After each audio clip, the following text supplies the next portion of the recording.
बहुत पुराने समय की बात है। रत्नावली नाम के एक नगर में गदाधर सिंह नाम का सुनार अपनी पत्नी कमलिनी के साथ रहता था। गदाधर सिंह बहुत ही सुंदर सोने चांदी के गहने बनाकर बेचता था। उसकी शहर में एक बहुत बड़ी दुकान थी जो खूब चलती थी। उसके पास धन की कोई कमी नहीं थी, बस कमी थी तो एक संतान की। दोनों की कोई संतान नहीं थी। जहां गदाधर सिंह एक हुनरमंद इंसान था, वही कमलिनी बहुत ही रूपवान और गुणी स्त्री थी। उसकी बराबरी की सुंदर स्त्री उस नगर में कोई दूसरी नहीं थी। कमलिनी को देखकर ऐसा लगता था कि जैसे भगवान ने उसे बहुत फुर्सत में बैठकर बनाया हो। तीखी नाकंश वाली गोरी कमलिनी बहुत ही सुंदर लगती थी। लोग उसे एक बार देखते तो देखते ही रह जाते। उस गांव में कुछ ऐसे भी लोग थे जो कमलिनी पर गलत नजर रखते थे। ऐसा ही एक इंसान था सज्जन सिंह, जो उसी गांव में रहता था। सज्जन सिंह नाम से तो सज्जन था, पर अपने नाम के बिल्कुल विपरीत था। उसकी नजर कमलिनी को देखकर खराब हो जाती थी। वो कमलिनी को किसी भी तरीके से पाना चाहता था। इसीलिए उसने कुछ सोचकर गदाधर सिंह से दोस्ती कर ली और उनके घर आना जाना शुरू कर दिया। वह बात तो गदाधर सिंह से करता, पर उसकी नजरें हमेशा कमलिनी पर ही टिकी रहती। कमलिनी उसकी नजरों को अच्छी तरह पहचानती थी, पर गदाधर सिंह की वजह से कुछ कह नहीं पाती थी, क्योंकि कई बार गदाधर सिंह ने उसे बोल भी दिया था, कमलिनी तुम्हें तो हर किसी की नजर में खोट ही नजर आता है। गदाधर सिंह एक सीधा साधा इंसान था। वह हमेशा दूसरों की मदद करता था। उसने सज्जन सिंह की भी ना जाने कितनी बार मदद की थी। जब भी सज्जन सिंह को धन की कोई भी मदद चाहिए होती तो वह गदाधर सिंह के पास ही आता। उसने अपनी मीठी मीठी बातों से गदाधर सिंह पर ऐसा जादू कर दिया था कि गदाधर सिंह को ऐसा लगे कि दुनिया में सज्जन सिंह के अलावा उसका अपना कोई नहीं है। वो उसको बहुत ही विश्वास करने वाला मित्र मानने लगा था। गदाधर सिंह अब सज्जन सिंह को अपने घर की हर छोटी बड़ी बात बताता था। कुछ भगवान की मर्जी ऐसी हुई कि गदाधर सिंह को अपनी आंखों से कम दिखने लगा और धीरे धीरे गदाधर सिंह अंधेपन की तरफ बढ़ने लगा। उसने वैद्य हकीमों को अपने इलाज के लिए बुलाया, पर कोई फायदा नहीं हुआ। धीरे धीरे गदाधर सिंह की आंखों की रोशनी कम होती जा रही थी। एक दिन उसने सज्जन सिन्हा को अपनी परेशानी बताई और कहा, सज्जन सिन्हा, मैं धीरे धीरे अंधेपन की तरफ बढ़ रहा हूं। मुझे लगता है कि मैं कुछ ही समय बाद बिल्कुल अंधा हो जाऊंगा। मेरी कोई संतान तो है नहीं, कोई बेटा नहीं, कोई बेटी नहीं जिसके सहारे से मैं जी लूं। मेरे पास 5000 सोने के सिक्के हैं। मैं उन्हें तुम्हारे पास सुरक्षित रखना चाहता हूं। तुम मेरे सबसे अच्छे मित्र हो और मुझे तुम पर पूरा विश्वास है। कल मैं और कमलिनी मेरे इलाज के लिए दूसरे नगर जा रहे हैं। इतना धन ना तो मैं अपने साथ ले जा सकता और ना ही घर में पीछे से अकेले छोड़कर जा सकता। इसलिए तुम इसे अपने पास रख लो और कभी जब मुझे जरूरत पड़े तो मुझे लौटा देना। सज्जन सिंह बड़ा खुश हुआ यह सुनकर और बोला, हाँ हाँ मित्र, तुमने बिल्कुल सही सोचा। तुम्हारे यह 5000 सोने के सिक्के मैं अमानत के तौर पर जान से भी ज्यादा संभाल कर रखूंगा और तुम निश्चिंत होकर अपना इलाज करवाने के लिए जाऊं और भविष्य में जब भी तुम्हें जरूरत होगी मैं तुम्हें इन सिक्कों को लौटा दूंगा। कमलिनी भी पास खड़ी यह सब देख रही थी। उसे गदाधर सिंह का यूं सज्जन सिंह को सोने के सिक्के देना अच्छा नहीं लग रहा था, पर वह कुछ कह नहीं पाए, क्योंकि गदाधर सिंह का सज्जन सिंह पर इतना विश्वास था कि वह उसके खिलाफ एक शब्द भी ना सुनता। इसलिए कमलिनी ने कुछ नहीं बोला। सोने के सिक्के सज्जन सिंह को देकर कमलिनी और गदाधर सिंह अगले दिन दूसरे नगर के लिए चले गए। दूसरे नगर पहुंचकर गदाधर सिंह ने अपनी आंखों का बड़े बड़े वैद्य हकीमों से इलाज करवाया पर कोई फायदा नहीं हुआ। धीरे धीरे आग की रोशनी कम होते होते गदाधर सिंह एक दिन बिल्कुल अंधा हो गया। 1 महीने बाद कमलिनी रोती रोती अपने पति को अपने घर वापस ले आई। अब गदाधर सिंह बिल्कुल अंधा हो चुका था। गहने बनाना अब उसके बस की बात नहीं थी। जो भी जमा धन था धीरे धीरे गदाधर सिंह के इलाज में खत्म हो गया। अब तो हालत यह आ गई कि घर का खर्चा चलाना भी मुश्किल हो गया। एक दिन गदाधर सिंह ने कमलिनी से कहा, मैंने अपने मित्र सज्जन सिंह को 5000 सोने के सिक्के अमानत के तौर पर रखने के लिए दिए थे। तुम उसके पास जाओ और उन सिक्कों को मांग कर ले आओ। यह सुनकर कमलिनी बोली, हे प्राणनाथ, मैं तो आज तक इन गांव की गलियों में कभी अकेली गई नहीं हूं, सो आज कैसे जाऊं? इस पर गदाधर सिंह बोला, कमलिनी, मैं आंखों से अंधा हूं, अब तो तुम्हें ही जाना पड़ेगा। कमलिनी किसी तरह अपने घर से निकली और सज्जन सिंह के घर की तरफ चल दी। रास्ते भर लोग उसे अजीब अजीब सी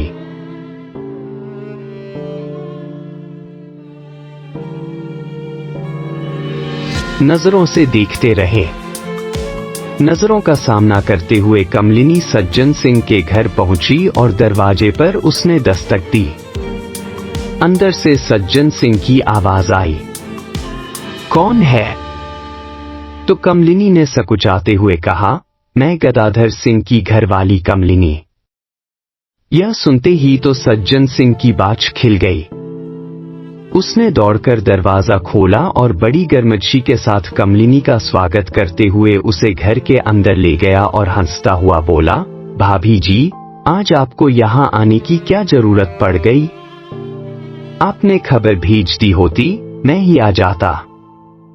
कमलिनी बोली, भाई साहब, जब से हम यहाँ आए हैं आप तो हमारे घर एक बार हमारा हालचाल भी पूछने नहीं आए हैं, जबकि आपको पता है आपके मित्र की कैसी हालत है। खैर छोड़िए, मैं किसी काम से आई हूं। यह सुनकर सज्जन सिंह ने कमलिनी को ऊपर से नीचे तक लालच भरी नजरों से देखा और बोला, अरे भाभी, आपके लिए तो हमारी जान भी हाजिर है, बस आप हुक्म कीजिए। कमलिनी ने नजरें एक तरफ फेरते हुए कहा, अरे भाई साहब, आपकी जान नहीं चाहिए।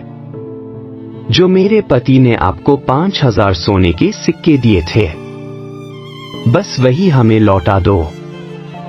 हमारे घर के हालात बहुत बुरे हो गए हैं। आपको तो पता ही है कि मेरे पति अब कुछ काम नहीं कर पाते, सो घर में जो भी धन जमा था सब खर्च हो गया। अब हमारे घर में एक पैसा भी नहीं है, इसलिए आप हमारे सोने के सिक्के हमें लौटा दो। यह सुनते ही तो सज्जन सिंह के पैरों के नीचे से जमीन खिसक गई और उसके चेहरे के हाव भाव एकदम से बदल गए। वह बोला, सिक्के? कौन से सिक्के? मुझे कब गदाधर सिंह ने सोने के 5000 सिक्के दिए और इसका गवाह कौन है? कमलिनी उसके चेहरे के बदलते हुए रंग देखकर बोली, जब मेरे पति आपको सोने के सिक्के दे रहे थे तो मैं पर्दे के पीछे से देख रही थी। सज्जन सिंह हंसता हुआ बोला, तो आप मुझ पर बेईमानी का इल्जाम लगा रही हैं। भाभी जी, मुझे किसी ने कोई सोने के सिक्के नहीं दिए और नहीं मेरे पास सोने के सिक्के हैं। कमलिनी यह सुनकर रोती हुई हाथ जोड़ते हुए बोली, ऐसा ना कहिए भाई साहब, हम बहुत मुसीबत में हैं। कृपया हमारा धन हमें लौटा दें। मैं कोई आपसे कर्ज नहीं मांग रही, जो हाथ का दिया है वही मांग रही हूं। सज्जन सिंह मुस्कुराते हुए कमलिनी का हाथ पकड़ते हुए बोला, अरे 5000 सोने के सिक्के की क्या बात कर रही हो? मैं तो तुम पर अपनी जान लुटा दूं।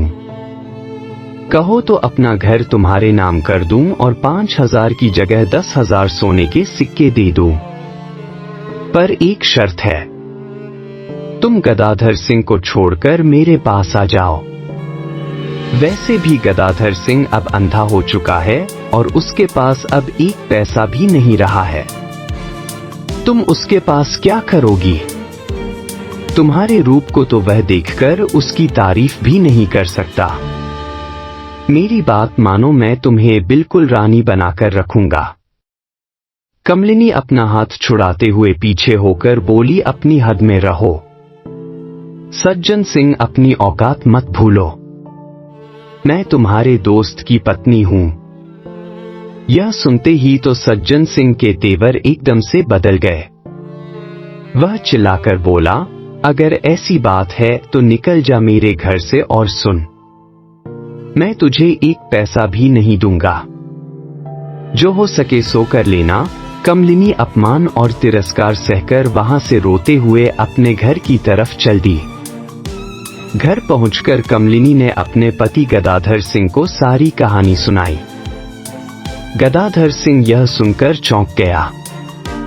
उसकी समझ में नहीं आ रहा था कि लोग इतनी जल्दी कैसे बदल सकते हैं। उसने इतना विश्वास करके अपने मित्र को सोने के सिक्के रखने के लिए दिए थे, पर वह तो धोखेबाज निकला। अब क्या ही कर सकते हैं? उसने कमलिनी को समझाते हुए कहा, कमलिनी, तुम कल गांव के मुखिया के पास जाओ और उनसे सज्जन सिंह की शिकायत करो। ना जाने वह हमारी कोई मदद ही कर दे। अगले दिन कमलिनी मुखिया के घर पहुंची। मुखिया को उसने अपनी सारी कहानी सुनाई।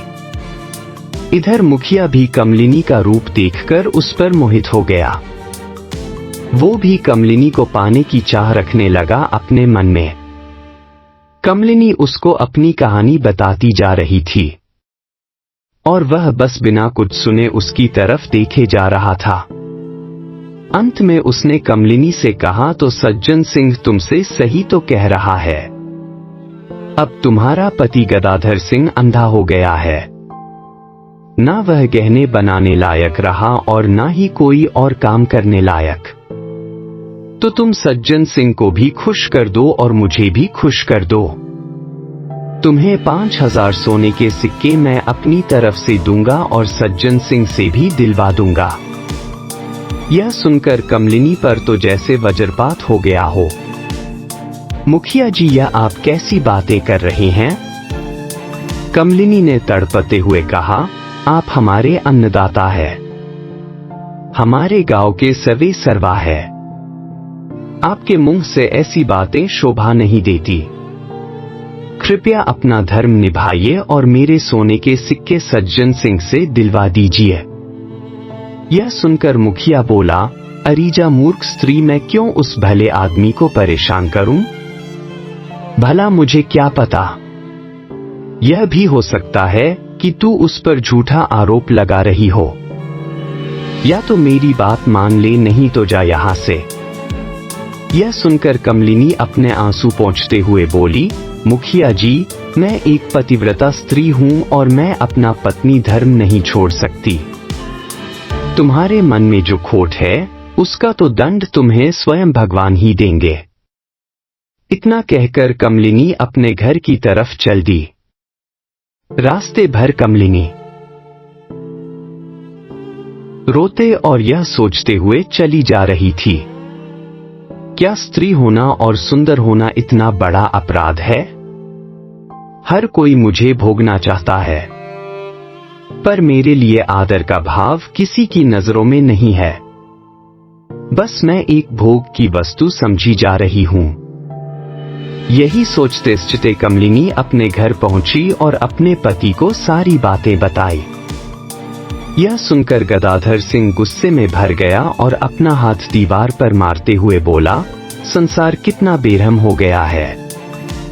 फिर उसने कमलिनी को गले लगाते हुए कहा, कोई बात नहीं कमलिनी, यह हमारा बुरा समय चल रहा है। जैसे अच्छा समय नहीं टिका वैसे ही बुरा समय भी नहीं टिकेगा। तुम कल कोतवाल के पास जाना और नगर कोतवाल से उन दोनों की शिकायत करना। देखना उन्हें दंड अवश्य मिलेगा। कमलिनी अपने आंसू पोंछकर अपने पति की सेवा में लग गई। वो कमलिनी जो कभी गहनों से लदी हंसती मुस्कुराती रहती थी। उसके चेहरे पर 14वीं का चांद हमेशा नजर आता था। आज मुरझाई सी हो गई थी। बस एक साड़ी में अपने शरीर को ढके हुए थी। गहने जेवर तो सब बिक चुके थे। नात रिश्तेदारों ने भी अपना मुंह मोड़ लिया था। यहां तक कि जिसको अपने हाथों से धन दिया उसने भी बेईमानी कर ली। बेईमान सज्जन सिंह ने एक बार यह भी नहीं सोचा कि बुरे वक्त में उसके पति ने उसकी कितनी मदद की थी। पर इस दुख की घड़ी में कोई था जो अब भी कमलिनी के साथ था, और वह थी उसकी दासी रत्ना। रत्ना ने उसका साथ अभी भी नहीं छोड़ा था, जबकि कमलिनी उसको कई बार कह चुकी थी कि रत्ना, अब मैं तेरी पगार नहीं दे पाऊंगी। तू कहीं और काम ढोले, पर रत्ना ना मानी। वह हर बार कमलिनी को यही कह देती, देखो मालकिन, जब मुझ पर बुरा समय आया तो आपने मेरी बहुत मदद की थी, और जब आप पर बुरा समय आया है तो आप कहती है कि मैं यहाँ से काम छोड़ दूं। अब मैं 4 घर काम करती हूँ। अगर एक घर मुझे पगार ना मिले तो कौन सा मैं भूख से मर जाऊंगी। आप ऐसी बातें ना करें। जब तक मेरे प्राण हैं मैं आपके घर में ऐसे ही सेवा करती रहूंगी। आप मुझसे यहां से जाने के लिए ना कहें। आपके घर से मुझे बड़ा सहारा मिला है। रत्ना की यह बात सुनकर कमलिनी को बड़ी तसल्ली सी होती थी। उसे भरे संसार में एक रत्ना ही अपनी सी लगती थी। यही सब सोचते हुए कमलिनी की आंखें लग गई, और अगले दिन सवेरे उठी, नहा धोकर नगर कोतवाल से मिलने चल दी। नगर कोतवाल ने जब कमलिनी को देखा तो देखता ही रह गया। हाय, इतनी सुंदर स्त्री, इतनी रूपवान तो हमारे राजा की रानी भी नहीं है। वह उसके रूप में खोता सा चला जा रहा था। इधर कमलिनी कोतवाल को अपनी शिकायतें बता रही थी कि देखिए कोतवाल साहब, सज्जन सिंह ने हमारे 5000 सोने के सिक्के की बेईमानी कर ली, और जब मैंने मुखिया जी से शिकायत की तो उन्होंने भी मेरी बात नहीं सुनी, उल्टा मुझ पर गलत नजर गड़ाए हुए थे। यह सब सुनकर कोतवाल उसका हाथ पकड़ते हुए बोला, सुन सुनारिन, तेरा सुनार तो अंधा हो चुका है। सही तो कह रहा था मुखिया और सज्जन सिंह। तू उसके पास अब क्या ही करेगी। तू मेरी बात मानना मुखिया की, सुनना सज्जन सिंह की। तू मुझसे विवाह कर ले, तुझे सारी सुख सुविधाएं मैं दूंगा। कमलिनी ने जब कोतवाल के मुंह से भी ऐसे वचन सुने तो वह झिझक कर पीछे हट गई और वहां से दौड़ते हुए अपने घर की तरफ चल दी। जब वह रोते हुए अपने घर की तरफ जा रही थी तो उसे रास्ते में सेनापति मिला। सेनापति ने एक रूपवान स्त्री को इस तरह रोते हुए जाते देखा तो उससे पूछ लिया, सुंदरी, तुम कौन हो और इस तरह रोते हुए क्यों जा रही हो? तो कमलिनी ने रोते हुए अपनी सारी कहानी सेनापति को सुना दी। सेनापति भी एक अकेली और मजबूर औरत का फायदा उठाना चाहता था, सो वह भी उसके साथ जबरदस्ती करने लगा। कमलिनी किसी तरह अपने आप को छुड़ाकर दौड़ती हुई अपने घर पहुंची। घर आकर कमलिनी अपने पति से लिपटकर रोने लगी और उसे सारी बात बताई। उसके पति ने कमलिनी की आंखों से आंसू पोंछे और उससे कहा, कमलिनी, जब बुरा वक्त आता है ना तो पूरा संसार दुश्मन हो जाता है। गदाधर सिन्हा कमलिनी को तो ढंढस दे रहा था, पर मन ही मन वो खुद इतना दुखी हो गया कि अब मेरी कमलिनी का क्या होगा। मैं तो आंखों से बिल्कुल अंधा हो गया हूं। मेरी कमलिनी को यह इंसान रूपी भेड़िया नोच नोच कर ना खा जाए। इसी चिंता में गदाधर सिंह घुलता जा रहा था कि अचानक कमलिनी उससे दूर हटी और दृढ़ आवाज में बोली, बहुत हुआ, अब मैं यह सब नहीं सहूंगी। इस दुनिया ने मुझे बहुत धोखा दिया है। अब मैं इसके साथ उसी भाषा में बात करूंगी जैसा यह चाहती है। इतना कह कमलिनी अपने कमरे में चली गई। इधर गदाधर सिंह यह सोच रहा था कि कमलिनी अब क्या करने वाली है।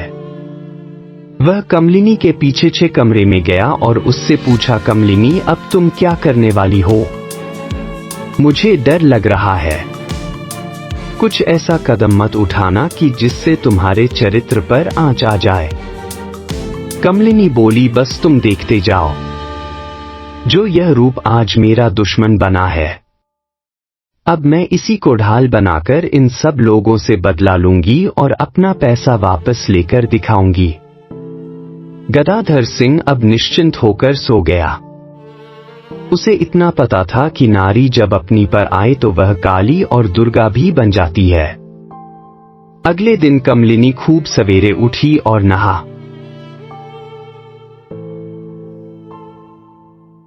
धोकर दर्पण के सामने बैठ गई। आज उसने बहुत दिनों के बाद इतना श्रृंगार किया। अपने आप को खूब अच्छे से सजाया सवारा और खुद ही शीशे में देखकर मुस्कुराने लगी और बोली, यह रूप जो आज तक मुझे उलझन में डालता हुआ आया है, अब यही मेरा हथियार बनेगा। उसके बाद कमलिनी ने अपने पति को भोजन आदि करवाया और मुखिया के घर की तरफ चल दी। मुखिया के घर पहुंचकर कमलिनी ने दरवाजे पर दस्तक दी तो मुखिया ने दरवाजा खोला। मुखिया ने जब कमलिनी को देखा तो वह देखता ही रह गया। आज तो कमलिनी बहुत सुंदर लग रही थी। कमलिनी के आने का कारण पूछकर मुखिया ने उसे घर के अंदर बिठाया। कमलिनी ने हंसते हुए कहा, मुखिया जी, मैंने कल सारी रात सोचा तो मुझे आपकी बात सही लगी। आप सही कहते हैं, मेरा पति तो अब अंधा हो चुका है। अब मैं उसके पीछे क्यों अपनी जिंदगी खत्म करूं? यह सुनकर मुखिया खुश होते हुए बोला, अरे कमलिनी, मैं तुमसे शादी ना कर पाऊंगा, पर मैं तुम्हारे वन का रसपान जरूर करना चाहता हूं। तुम मुझे ऐसे ही अपने का रसपान कराते रहो। कमलिनी यह सुनकर बोली, हाँ हम मुखिया जी, मैं भी यही सोच रही हूं। इस रूप का कुछ तो फायदा उठाओ। यह सुनते ही मुखिया उसे अपनी बाहों में भरने के लिए आगे बढ़ा तो कमलिनी 2 कदम पीछे हट गई और रोकते हुए बोली, ना मुखिया जी, यहाँ नहीं, कल रात आप मेरे घर आना। मेरा पति तो वैसे भी अंधा है, मैं उसे कमरे में बंद कर दूंगी और फिर हम अपनी रात रंगीन करेंगे। मुखिया भी खुश होता हुआ बोला, हाँ हाँ कमलिनी, मैं समय पर पहुँच जाऊंगा, तुम मेरा इंतजार करना। वहाँ से निकल कमलिनी बग्गी में बैठकर अब सीधा नगर कोतवाल के पास पहुंची। नगर कोतवाल ने जब कमलिनी को आधी रात में अपने घर के बाहर खड़े देखा तो बड़ा हैरान रह गया, मानो जैसे कि कोई स्वर्ग की अप्सरा स्वयं धरती पर उतरकर उसके घर आई हो। सज्जन सिंह के कुछ बोलने से पहले ही कमलिनी बोल पड़ी, सज्जन सिंह, मैंने सारी रात बहुत सोचा, मुझे तुम्हारी बात सही लगी। हाँ, तुम सही कहते थे, मेरा पति तो अब अंधा हो गया है, वह अब किसी काम का भी नहीं है।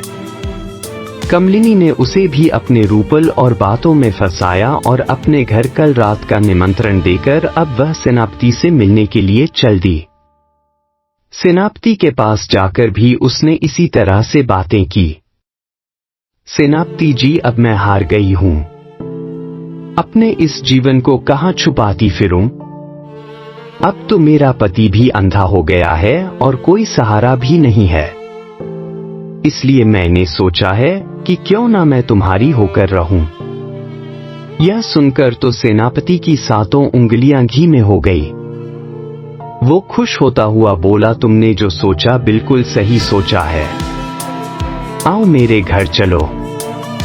यह सुनकर कमलिनी पीछे हटती हुई बोली, ना सेनापति जी, अभी मैं आपके घर ना जाऊंगी, अभी आपको थोड़ा इंतजार करना पड़ेगा। जो मजा इंतजार में है वह तुरंत मिलने में नहीं है। आप ऐसे करना, कल रात को आप मेरे घर आना, हम वहीं बैठकर बातें करेंगे। और अपने घर का पता देकर कमलिनी अब सीधी सज्जन सिंह के घर पहुंची। वहां पहुंचकर उसने दरवाजे पर दस्तक दी तो सज्जन सिंह ने दरवाजा खोला। सामने कमलिनी को देखकर उसे अपनी आंखों पर यकीन ना हुआ।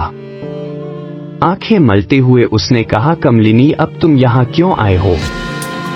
तो कमलिनी बोली, सज्जन सिंह मैंने कल सारी रात सोचा तो मुझे तुम्हारी बात ठीक लगी। मेरा पति अब अंधा हो चुका है और उसके पास ना धन है ना पैसा। मैं तुमसे शादी करने के लिए तैयार हूं। सज्जन सिंह ने जब यह बात सुनी तो खुश होता हुआ उसे अपने साथ घर के भीतर ले गया और कमरे में बिठाकर दरवाजा बंद कर लिया और कमलिनी से बोला, तुमने सही सोचा कमलिनी, अब तुम देखना मैं तुम्हें रानी बनाकर रखूंगा। इतना कहकर सज्जन सिंह कमलिनी को अपने गले लगाने के लिए जैसे ही आगे बढ़ा, कमलिनी 2 कदम पीछे हटते हुए बोली, नाना सज्जन सिंह यहाँ नहीं, थोड़ा इंतजार करो। तुम कल रात मेरे घर आना, हम वहीं बैठकर बातें करेंगे। यहाँ किसी ने हमें देख लिया तो हमारे बारे में बातें होने लगेंगी। सज्जन सिन्हा को भी कमलिनी की बात पसंद आई।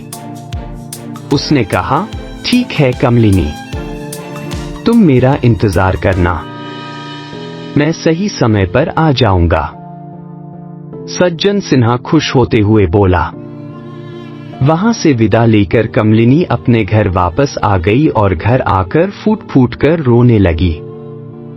थोड़ी देर बाद उसने अपने आंसू पोंछे और दृढ़ निश्चय के साथ खड़ी हो गई।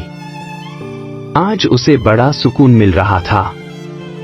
उसने अपने बदले की पहली चाल जो चल दी थी। घर पहुंचकर कमलिनी आज निश्चिंत होकर सो गई। बहुत दिनों के बाद आज उसे बड़े सुकून की नींद आई थी। सुबह उठकर उसने अपनी सहेली रत्ना के साथ मिलकर आगे की योजना बनानी शुरू कर दी। उसने रत्ना से 3 बड़े संदूकों की व्यवस्था करने के लिए कहा। रत्ना ने शाम होने से पहले ही 3 बड़े बड़े संदूकों की व्यवस्था कर दी। कमलिनी ने तीनों संदूकों को एक बड़े कमरे में रखवा दिया और रात होने की प्रतीक्षा करने लगी। जैसे ही शाम हुई, रत्ना दर्पण के आगे बैठ गई और अपने आप को सजाने संवारने लगी। आज उसने अपने आप को इतना सजाया कि उसे जो भी देखे मंत्रमुग्ध हो जाए। उसे सजाने में रत्ना ने भी उसकी मदद की। जब श्रृंगार पूरा हो गया तो रत्ना ने कमलिनी की बलाई लेते हुए कहा, आज तो आप बिल्कुल 14वीं का चांद लग रही है। मैं आपके लिए प्रार्थना करती हूं कि आप जो करना चाहती हैं, आप उसमें सफल रहें। इतना कह रत्ना कमलिनी के गले लग गई। कमलिनी की आंखों से 2 आंसू निकले और उसके गालों से लुढ़क कर नीचे गिर पड़े। उसने रत्ना से कहा, रत्ना बस मुझे तुम्हारा साथ चाहिए। आज मैं अपना बदला लेकर आऊंगी। थोड़ी देर बाद ही दरवाजे पर आहट सुनाई दी। जैसे ही दरवाजे पर दस्तक हुई, कमलिनी एक दीपक लेकर दरवाजा खोलने गई तो देखा चमचमाते हुए मुखिया जी दरवाजे पर खड़े हैं। कमलिनी ने इठलाते हुए और बल खाते हुए मुखिया जी का स्वागत किया और घर के अंदर ले आई। घर में लाकर एक नरम बिस्तर पर उनको बिठाया और एक बढ़िया सुगंधित शरबत उनके लिए परोसा। पर मुखिया जी का ध्यान शरबत में कहाँ था? वह तो कमलिनी के जीवन का रसपान करना चाहते थे। उन्होंने आगे बढ़कर कमलिनी को जैसे ही गले में लेना चाहा, तभी कमलिनी की दासी रत्ना की आवाज आई, मालकिन कोतवाल साहब आपसे मिलने आए हैं। यह सुनते ही तो मुखिया जी को पसीना आ गया। वह बोले, कोतवाल कोतवाल इस समय तुम्हारे घर क्यों आए हैं? कमलिनी ने बात को संभालते हुए कहा, वह मेरे पति के मित्र हैं। हो सकता है उनकी खैर खबर लेने के लिए आए होंगे। तुम यहीं बैठो, मैं उन्हें अभी यहां से भेज कर आती हूं। मुखिया जी तो थर-थर कांप रहे थे। वह बोले, कमलिनी दरवाजा बाद में खोलना, पहले मुझे कहीं छुपाओ। अगर कोतवाल ने मुझे यहां देख लिया तो मेरी शामत आ जाएगी। यह सुनकर कमलिनी उसे संदूक वाले कमरे में ले गई और एक संदूक की तरफ इशारा करके बोली, आप इस बड़े से संदूक में छुप जाओ। मुखिया दौड़कर उस संदूक में छुप गया। कमलिनी दीपक लेकर फिर से दरवाजे पर आई। दरवाजा खोला तो देखा कोतवाल साहब खड़े हैं। कोतवाल ने हंसते हुए और दांत दिखाते हुए कहा, कमलिनी देखो मैं आ गया। कमलिनी बोली, आइए कोतवाल साहब, आपका स्वागत है। इतना कह कमलिनी उन्हें उसी कमरे में ले गई जहां पर मुखिया बैठा हुआ था। पहले उसी नरम गद्दे पर कोतवाल को भी बिठाया और सुगंधित शरबत परोसा। शरबत पीते हुए कोतवाल ने कमलिनी से कहा, कमलिनी तुमने सही फैसला लिया है।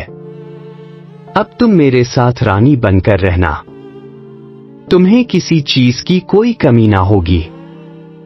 थोड़ी देर तक कमलिनी उसे अपनी बातों में फंसाए रखती है।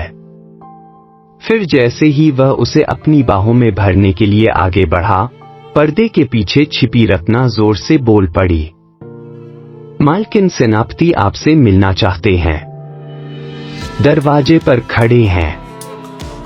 यह सुनते ही कमलिनी 2 कदम पीछे हट गई।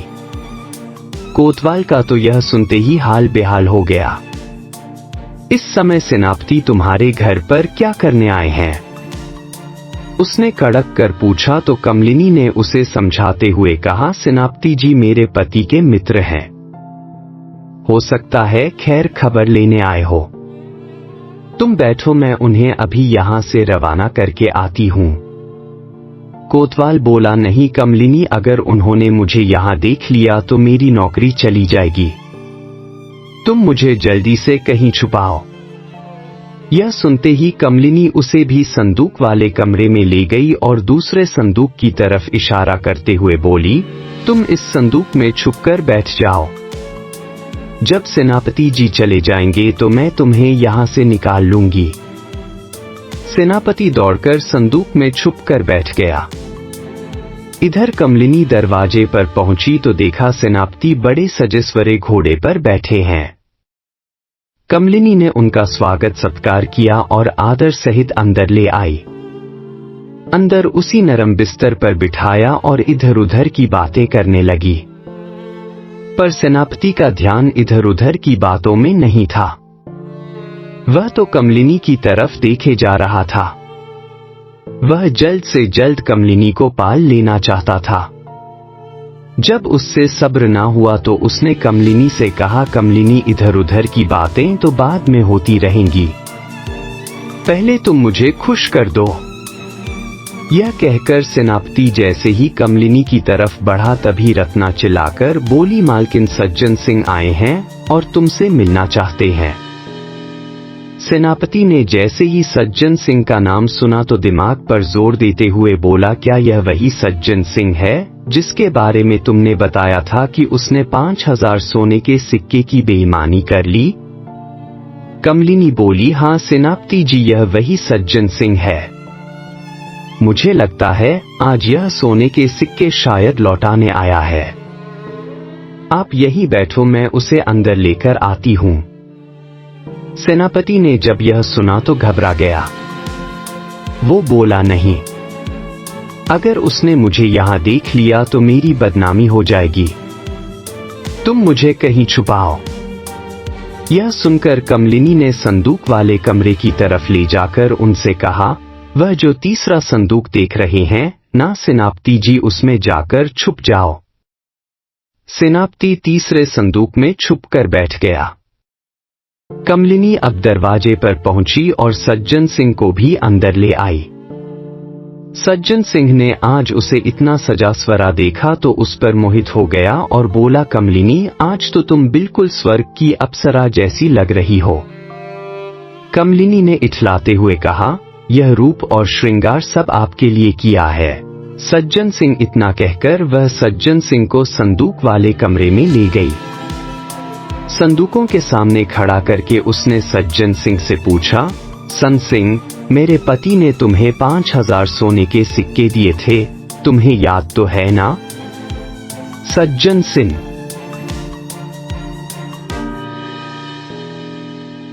बोला, हाँ हाँ कमलिनी याद है।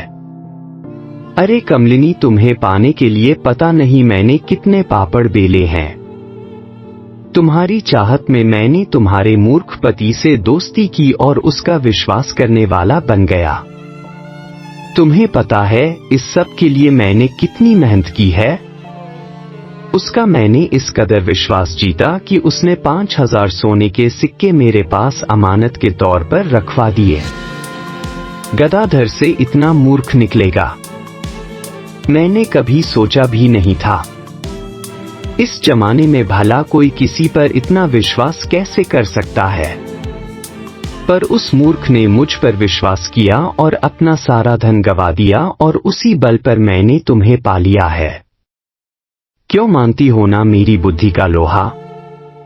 इतना कहकर सज्जन सिंह जोर से ठहाका मारकर हंसने लगा। उसकी हंसी कमलिनी के दिल में अब चुभ रही थी, पर वह सब कुछ सहकर मुस्कुराए जा रही थी। उसने फिर सज्जन सिंह से कहा, सन सिंह, क्या तुम मेरी 5000 सोने की असफियां मुझे वापस नहीं लौटाओगे?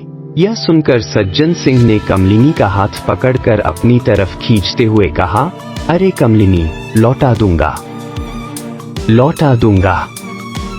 5000 क्या?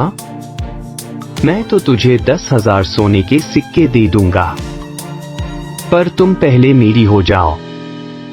इतना कहकर उसने उसे बाहों में भरने की कोशिश की तो कमलिनी ने एक जोरदार धक्का सज्जन सिंह को मारा। सज्जन सिंह इस अचानक हुए हमले से घबरा गया और पीछे की तरफ जाकर गिरा। एकदम बदलते हुए तेवर कमलिनी के देखकर सज्जन सिंह को बड़ा गहरा धक्का लगा। उसने कमलिनी से पूछा, अरे बेवकूफ स्त्री, तू यह क्या कर रही है? कमलिनी ने अपने कपड़ों में छिपाई हुई कटार बाहर निकाल ली और बोली, सज्जन सिंह, तूने हमारे साथ धोखा किया है। बहुत बड़ा धोखा तूने मेरे पति को दिया है। अब इसका फैसला महाराज के दरबार में ही होगा। इतना कहकर कमलिनी बाहर की तरफ दौड़ी और कोतवाल का घोड़ा लेकर राज दरबार की तरफ चल दी। इधर रत्ना ने मौका देखते ही तीनों संदूकों पर ताला जड़ दिया और चाबी अपने पास छुपा ली।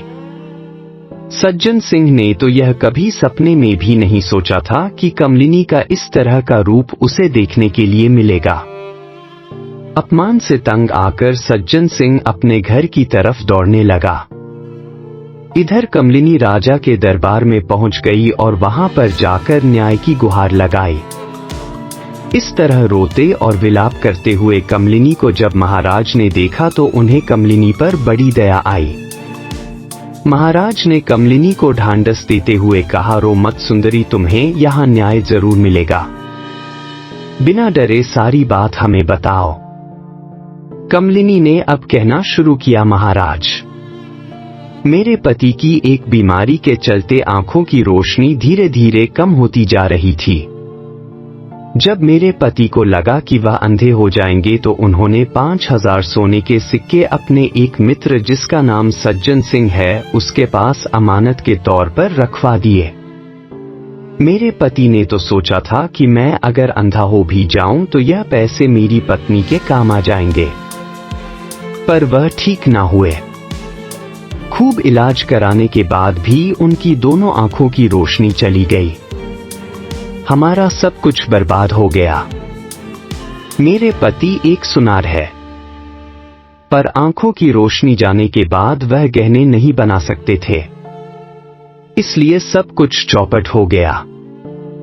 जब हम खाने के लिए भी मोहताज हो गए तो हमने अपने 5000 सोने के सिक्के उनके मित्र से वापस मांगे, तो उन्होंने बदले में एक शर्त रख दी कि वह कुछ रात मेरे साथ बिताएंगे तभी 5000 सोने के सिक्के वापस देंगे। महाराज ने जब यह सुना तो उनका खून खौल गया।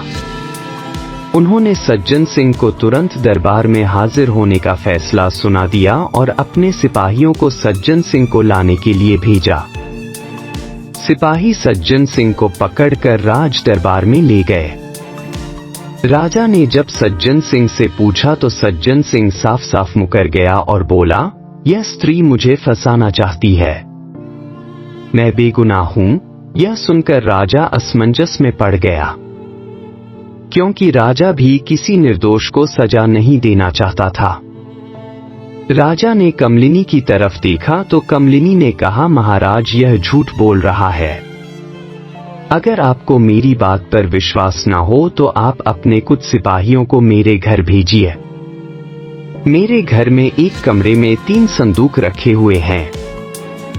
उन संदूकों को राज दरबार में मंगवाइए। अब वही संदूक मेरी गवाही देंगे।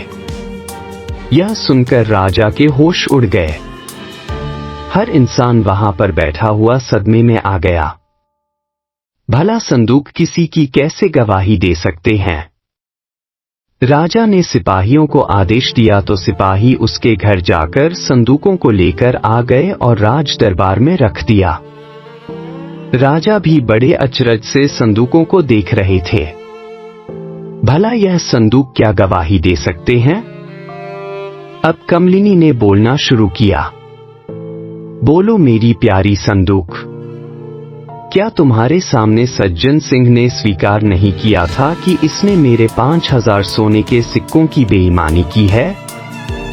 पर संदूक के अंदर से कोई आवाज नहीं आई। उसमें बैठे मुखिया, कोतवाल और सेनापति अपने लिए डर रहे थे कि बोले तो फंसे, ना बोले तो फंसे। जब बहुत देर तक संदूकों से कोई आवाज ना आई तो राजा ने कमलिनी से कहा, हमें मूर्ख बनाती हो क्या? तो कमलिनी बोली, नहीं महाराज, यह संदूक अभी बोलेंगी।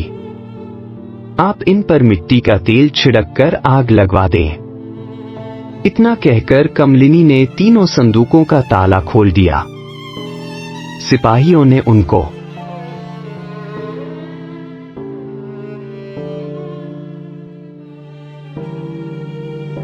झाड़फू से ढककर आग लगा दी। आग लगने से संदूकों में जब गर्मी बढ़ी तो संदूक के अंदर छिपे मुखिया, कोतवाल और सेनापति तीनों ही एक स्वर में बोले, हाँ हाँ महाराज, इस सज्जन सिंह ने 5000 सोने के सिक्के की बेईमानी की है और यह सच इसने हमारे सामने स्वीकार किया है। यह सुनते ही राजा के तो होश उड़ गए। भला 3 बेजुबान संदूक कैसे बोल सकती है? राजा ने अपने सिपाहियों को आदेश दिया कि आग को बुझाओ और संदूक खोलो। संदूक जैसे ही खुला तो मुखिया, कोतवाल और सेनापति आंखों के सामने खड़े थे। राजा ने जब उनको देखा तो हैरान हो गया और सारा सच जानना चाहा। अब कमलिनी ने शुरू से लेकर आखिर तक की सारी कहानी राजा को कह सुनाई। राजा यह सुनते ही आगा बुला हो गया। उसने सज्जन सिंह को काल कोठरी में डलवा दिया और उस पर 10,000 सोने की मोहरों का जुर्माना भी लगाया। काल कोठरी में जाने से पहले सज्जन सिंह ने 10,000 सोने की मोहरें कमलिनी देवी के हाथ पर रख दी। इधर मुखिया, कोतवाल और सेनापति को भी कठिन दंड दिया गया और राजा ने कमलिनी की बहादुरी और बुद्धि की बहुत सराहना की। उसके बाद बड़े सम्मान के साथ कमलिनी को बग्गी में बिठाकर राजा ने उसके घर तक पहुंचाया। साथ ही साथ उसने पूरे नगर में यह ऐलान भी करवा दिया कि अगर किसी ने कमलिनी की तरफ गलत नजर उठाई तो उसकी आंखें निकलवा दी जाएंगी। कमलिनी ने उन 10,000 सोने के सिक्कों से रत्ना के साथ मिलकर एक व्यापार शुरू किया और खूब धन कमाया। कमलिनी अब अपने पति गदाधर सिंह और अपनी सहेली रत्ना के साथ सुखपूर्वक उस नगर में रहने लगी।